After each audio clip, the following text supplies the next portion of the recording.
created my own little algorithms to do one thing or another, like disease states, a mortality algorithm. And I think you will have a whole levels of robotics, the humanoid robots or non-humanoid robots, whatever the case is. But the one that I really gravitated towards was Alteryx. Low code, no code, business intelligence stuff, data science, machine learning, things like that. Audio or text, and then there's big metaverse bug. Everybody knows the metaverse. Another week of AI.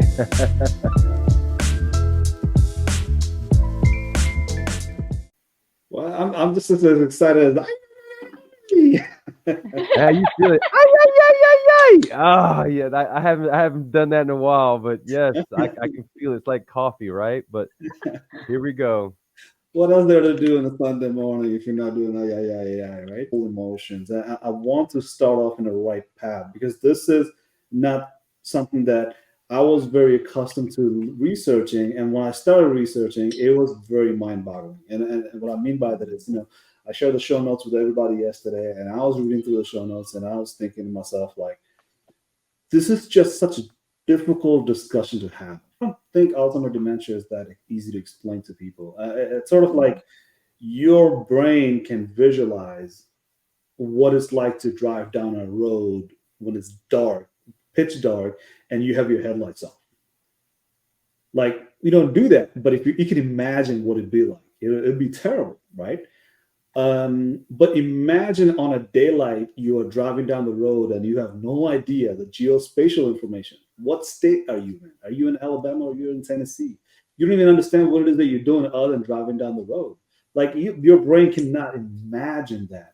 And I thought, well, you can look at other situations where you look at a patient and you say, like, that patient is bedridden and has these sort of things going on in their life. Mm-hmm. But when you look at an Alzheimer's dementia patient, it's just a normal person, but you have no idea what this person is going through. You start to open up on, what we're going to be talking about today, Alzheimer's, and, what that means to all of our, anyone that watches or pays attention to our podcast. We address different things, but again, tell us more about, how you affect that area. Affect it. First off, I want to say, but I've been working in senior living for the last 12 years.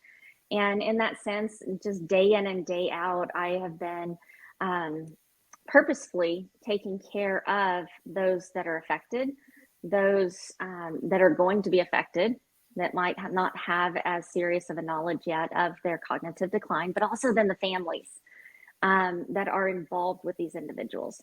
And in that sense, I have seen just like Asif said, is so many different emotions.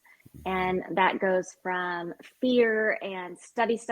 I got to know everything and what's it going to be like and what's going to happen next and what's the next step and the next step and the next step. And there's not a guaranteed next step that's going to be the same for everybody with this disease.